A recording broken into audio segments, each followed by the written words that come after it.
Kami dari PT Tiara Multiteknik yang beralamatkan di Jalan Ketintang Baru Selatan 7, nomor 10 Surabaya.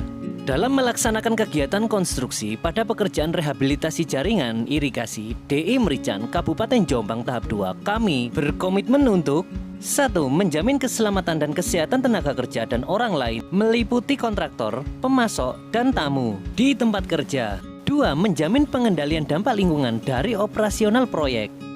3. Memenuhi peraturan perundangan dan persyaratan lain yang berkaitan dengan keselamatan dan kesehatan kerja atau K3 serta lingkungan. 4. Melakukan perbaikan berkelanjutan demi terciptanya K3 yang baik di tempat kerja dan lingkungan yang sehat di wilayah proyek. Untuk mewujudkan komitmen tersebut, maka kami akan melakukan mengidentifikasi dan mengendalikan semua potensi bahaya serta aspek-aspek dampak lingkungan yang terkandung pada seluruh aktivitas operasional proyek.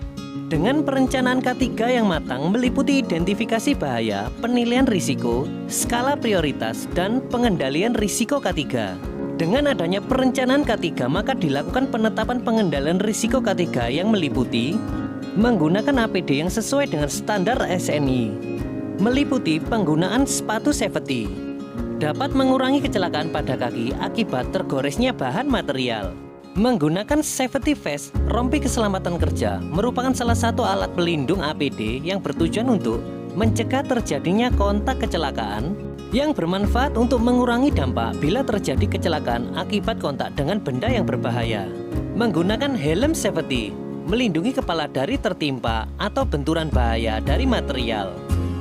Dengan perencanaan K3 yang meliputi identifikasi bahaya, penilaian risiko, skala prioritas, dan pengendalian risiko K3, maka dilakukan penetapan pengendalian risiko K3 yang meliputi 1. Menyusun instruksi metode kerja, sehingga dalam melaksanakan pekerjaan sesuai dengan instruksi K3.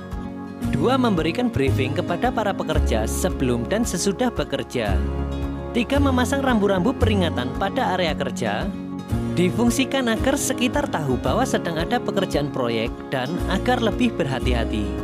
4. Menggunakan APD yang sesuai dengan standar SNI, seperti yang sudah kita sampaikan tadi. Rambu K3 memang bukan upaya pengendalian utama yang dapat menghilangkan bahaya sepenuhnya.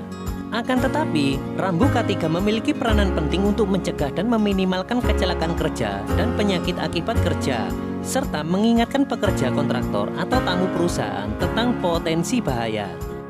Memberikan briefing kepada para pekerja. Meskipun dengan waktu yang sedikit dan terbatas namun dilakukan dengan konsisten, kegiatan briefing morning ini mampu memberikan dampak yang positif dengan fungsi dan manfaat. 1. Menjalin komunikasi yang baik antar karyawan. 2. Membangun semangat kerja. 3. Membangun keakraban dan kekompakan. 4. Menyatukan visi dan persepsi. Dan 5. Untuk menyampaikan informasi dan evaluasi singkat. Maka dengan briefing morning ini mampu meningkatkan kinerja dan produktivitas karyawan.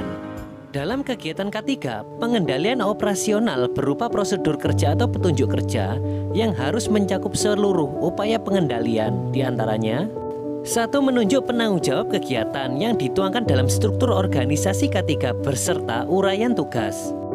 2. Upaya pengendalian berdasarkan lingkup pekerjaan. 3. Prediksi dan rencana penanganan kondisi keadaan darurat tempat kerja. 4. Program detail pelatihan sesuai pengendalian risiko. 5. Sistem pertolongan pertama pada kecelakaan. Dan 6. Disesuaikan kebutuhan tingkat pengendalian risiko K3 seperti yang tertera pada identifikasi bahaya, penilaian risiko, skala prioritas, pengendalian risiko K3, dan penanggung jawab. Demikian informasi yang dapat kita sampaikan. Kami dari PT Tiara Multiteknik mengucapkan terima kasih.